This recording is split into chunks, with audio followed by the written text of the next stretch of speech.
Kumara Satsanga, Kumara Satsanga, Kawahrina, Kawahniriya, Kumara Satsanga, Kumara Satsanga.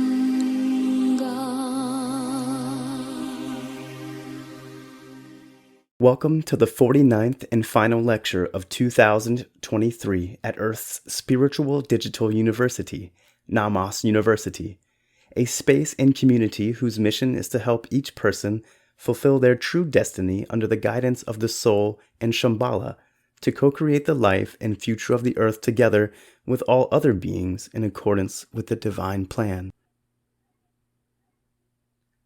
This is the SANAT Kumara. I am very delighted to meet you again and to embrace you with love and gratitude for your striving for unity.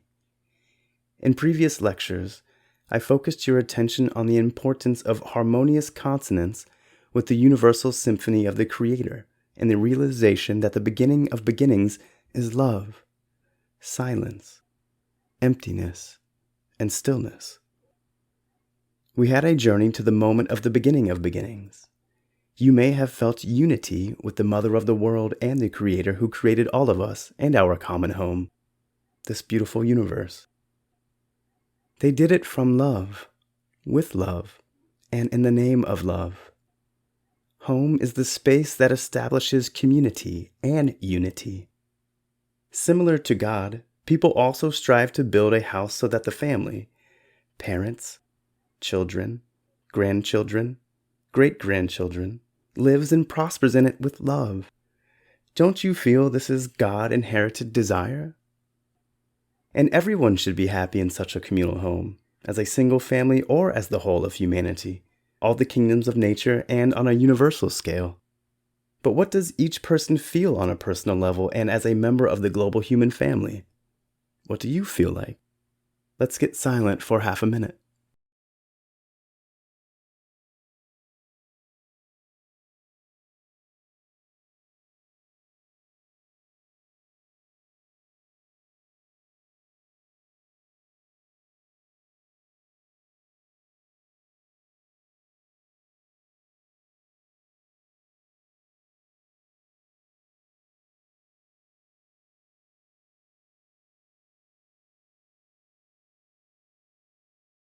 Under different circumstances, people experience a whole spectrum of feelings ranging from unconditional love, joy, gratitude, a sense of community and unity on one end, to panic, fear, loneliness, hatred, and disunity on the other.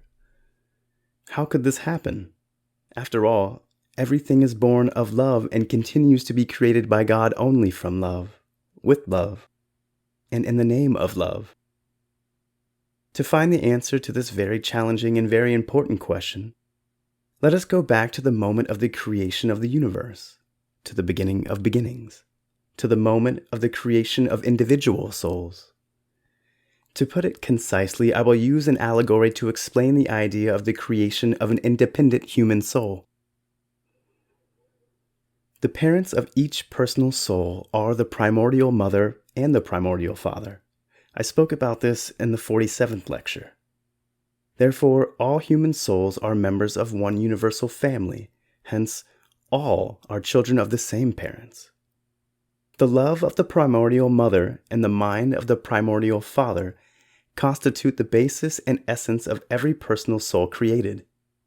The Father initiates each soul, enlivening it with the Holy Spirit, giving it life and resources, meaning and purpose. The Mother nourishes each individual soul with unconditional love. The Creator is constantly concerned with the development and evolution of each particular soul. The Mother bestows herself upon each soul as the energy of love, the matter, and the space. The bond of each individual soul with the parents is eternal and indestructible. Have you ever pondered what the soul underwent when it became aware of its existence as a part of the universe? Let's be in silence for a couple minutes to get the answer to this question from within your heart. Imagine yourself as a newborn solitary soul. What feelings will be evoked within your sacred heart?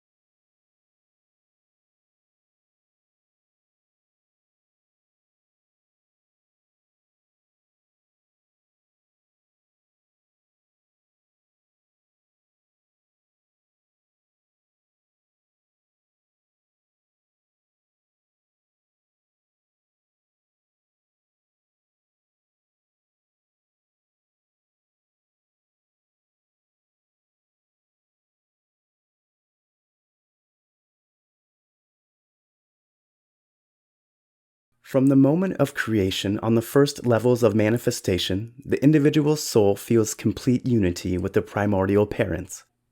Its original nature is bliss and oneness with the divine. However, each soul is destined for self-knowledge and self-development.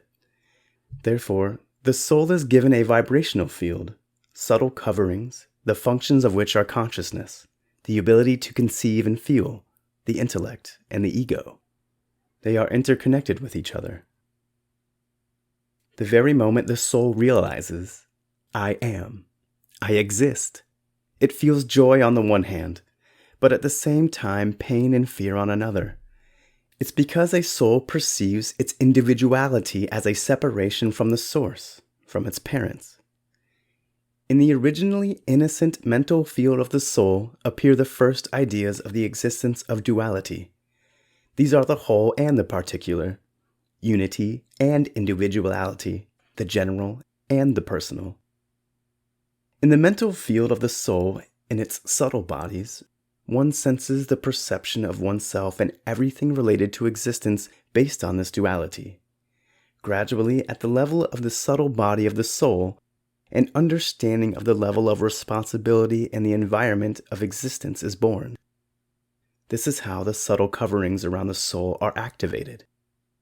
To the contrary of the primordial nature of the soul, filled with bliss and joy, the first pain of separation deeply and permanently gets imprinted in the soul's pure mental field. It's like lightning from the blue sky. The first impression of the mind about its separateness and smallness give rise to the first layer of fear. It becomes the foundation of all other fears and sufferings experienced on earth. Moreover, the first pulls us to return to unity, and wholeness gets born within a soul. Let's look at how this process is present on earth. The child develops in the womb of the mother and feels his total unity and wholeness with her. The child arrives in a state of bliss. At the moment of birth, the baby asserts its existence with its first breath and scream. This is usually followed by the baby's crying. What is it? Why is screaming a baby's first sound? What does a baby cry about immediately after birth? I suggest you immerse yourself in silence and try to return to the moment of your birth in this incarnation. What did you feel when you were born, leaving your mother's womb? How did your new environment welcome you?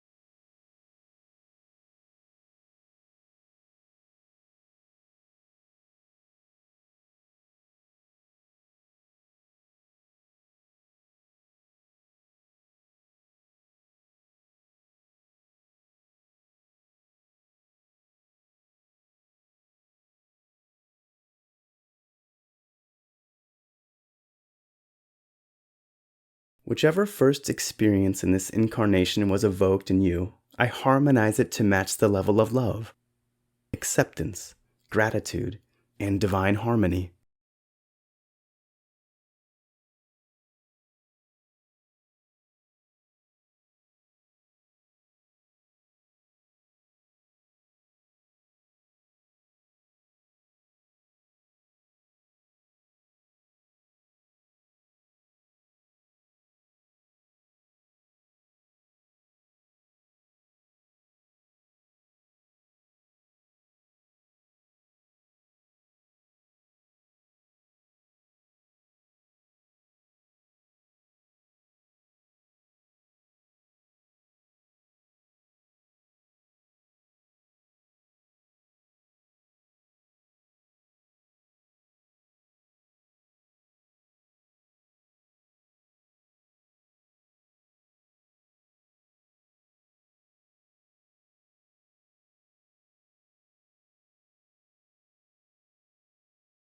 I am. I am. The first cry is the first sound, the affirmation of the soul's new incarnation. It is a reflection of the first pain of separation from the mother, and furthermore, it is the first plea for help after transition to a new dangerous environment. At the age of 6 to 9 months, this process is repeated at the level of the human psyche. A baby realizes its own existence apart from mother and father. A baby witnesses mother leaving and realizes that her support can be diminished or lost. That's why the baby cries when mom or dad go out. This is a very difficult realization for a child. It affects the psyche and emotional state of a person for the rest of one's life. I lovingly heal your initial fear of separation from mom and dad. I heal your consciousness, subconsciousness, and unconsciousness, your mind, and your emotional and etheric bodies from the fear and pain. It is being dissolved due to awareness of eternal oneness, love, and divine care.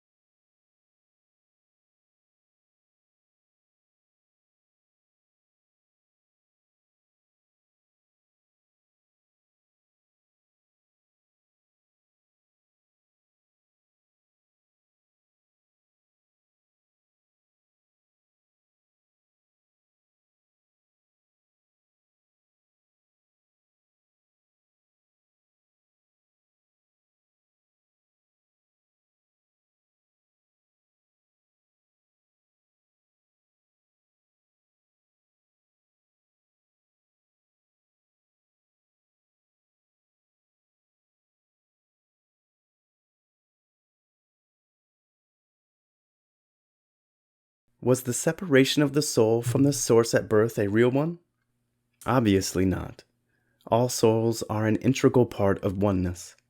The eternal interconnection and oneness of the soul with God, Goddess, and the universe are the true reality. But consciousness and mind, which are the coverings of the soul, create the illusion of disconnection.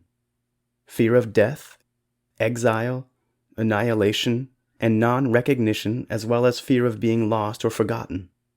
Many other aspects of basic fear may continue to manifest until the soul is cleared of the root cause through spiritual growth and evolution of consciousness. The soul's pain caused by separation from oneness manifests through various emotional and psychological states of people. I'm going to illustrate this notion with a few descriptions just to prove you are inseparable from your soul. For example, loss of unity may cause inexplicable frustration, pain, sadness, and anguish. One may feel that life is meaningless, hence something of great importance is missed. One may feel lonely even amid a crowd or in the circle of family and cannot comprehend the reason for this suffering. Some experience fear of inferiority and doubt of self-worth. Another unconsciously tries earning love and recognition to please others, being dependent on the opinion of others. Consciously or unconsciously, the idea of being cut off from source may cause feelings of loss of control over one's life. It also may be a fear of hunger or poverty, of the outer world, of the future, and fear for loved ones. It may be a mere fear of death, or going to hell, or of God's punishment. Some may fear any changes in life. All such emotions and fears may manifest in various forms and rates of intensity depending on personal experiences and life events. Have you lived through similar experiences? Please do some introspection on fears that still hinder your life. Have you tried finding the causes of your inner pain and fears by thinking over the circumstances of your life, the attitude of your parents and society, your mistakes and imperfections? Did you try getting rid of them? Did you blame yourself or someone else? Please consider your own life. Have you ever tried to get rid of fears and lessen the pain of separation? Were such attempts successful or not? Have you tried embracing oneness to fulfill the soul's longing? What have you done? Have you hoped to create unity within your social circles, groups, or family? Was it a success? If through awareness one would free oneself of guilt for experiencing the initial fear, this will bring a wonderful sensation of liberation. It's because guilt is a very massive stone that one carries inside. Be aware that the only way to drop off all fears is to do it at the same level they were generated. This is at the level of the soul. Due to deep inner discomfort and psychological stress, lack of understanding of the true nature of inner torments, one may have been suffering for a long time. One needs to realize that only spiritual evolution and self-realization under the guidance of the soul may heal the original trauma. The original pain and fear being a basis of sufferings will be washed away from one's consciousness only through recognizing oneself as the incarnated soul, developing spiritual qualities, expanding one's spiritual horizons. The good news is this can be done in one lifespan. It has been confirmed by the life experiences of many spiritual masters and prophets. Be assured that every ordinary human being is given an opportunity and power to be able to do so. To prove this statement, I will give you an example of an earthly woman who has relieved herself from the pain of separation and returned to the realization of oneness. This woman delivering my messages since November. Why is Alla Revenko able to carry out this service? I know that Allah's heart is fluttering right now. She did not expect I would name her as an example. But I didn't do it by chance. Right now, I ask Allah to narrate you her story on how she achieved this state of liberation. Dear SANAT Kumara, thank you for your trust. I wasn't prepared to talk about myself today. I will be very brief. I experienced the original pain that you explained in this message, but many-fold stronger at the time when I was a teenager and my beloved mother died. All sorts of fear devastated me. The fear were not only about myself, but also about my two younger sisters. At the time, my youngest one was only 4 years old. In a few years, we lost our father.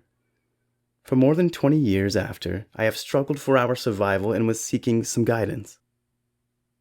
My heart's call for any support was answered when 25 years back I met my savior, the spiritual master Chariji, who taught me the method of Raja Yoga called Sahaj Marg. This method is known as heartfulness. It is a simple and natural path to liberation. It offers meditation on the heart and purification of the subtle bodies. By the example of his own life, Master Chariji has guided me at every step along the spiritual path of service and constant remembrance of my divine nature. It is to Master Chariji and the method of meditation he introduced me to that I owe my liberation from the fears and pain.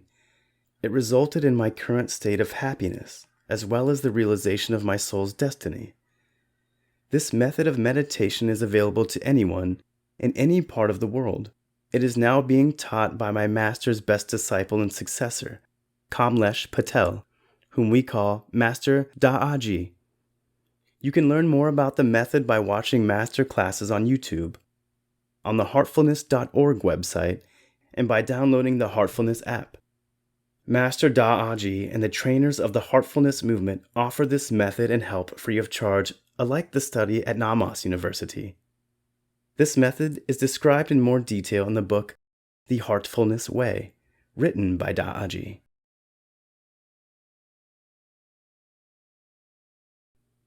Much appreciated, Alla. Now we are announcing the winter holidays. We will return with our weekly lectures after January 8th, 2024. Therefore, you will have enough time to get acquainted with the heartfulness method of meditation and purification of the subtle bodies.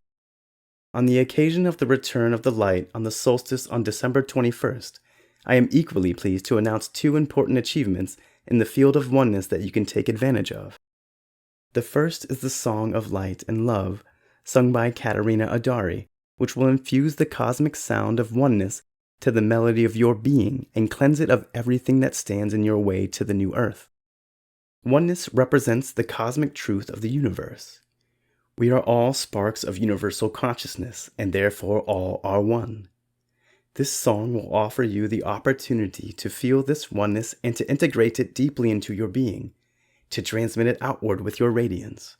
By doing so, you will render an invaluable service to the earth, your soul, and all cosmic helpers on the way to the new earth. More information about this is on the website katharinaadari.com and on the website of Namas University.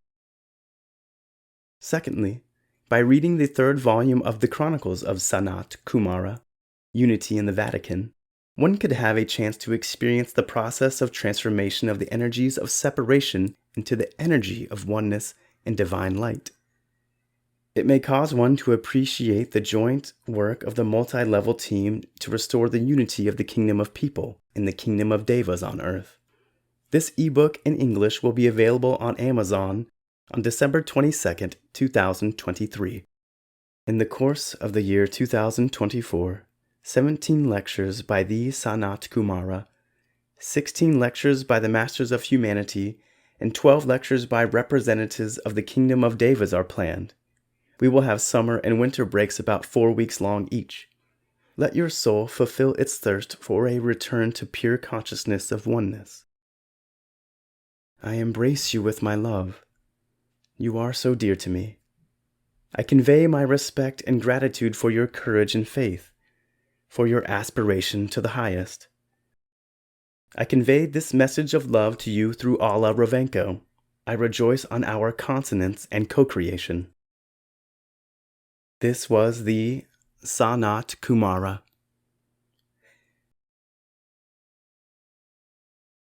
This message of the Sanat Kumara was received in Russian by Alla Revenko, translated to English by Igor Revenko, and voiced over by Joel Cameron Pennington. One can find more information about Namas University in the description under this video.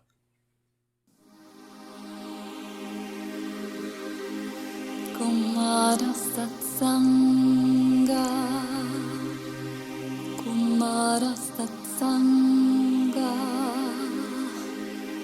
Kawairina,